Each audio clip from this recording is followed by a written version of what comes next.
today's video, I'm going to show you how to disable AI YouTube short in just 2 simple steps. Make sure you watch until the end and follow every step carefully so you don't miss anything. All right, to do that, once you open up the YouTube app, you're going to see a tons or millions of YouTube short on your home tab. What you have to do is to tap on any short, the three dot menu on any short, and tap non interested.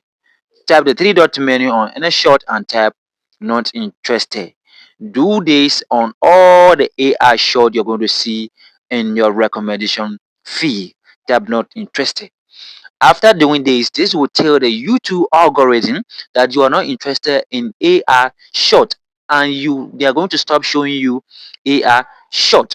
All right, do this on any AI short you're going to see on your home tab. Tap not interested.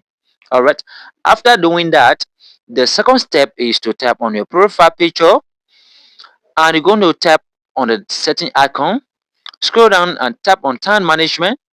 You're going to tap on short fee limit. All right, you tap on 0. This will disable YouTube short completely. Thanks for watching, and don't forget to hit the like button and subscribe if you enjoyed this video. Bye for now.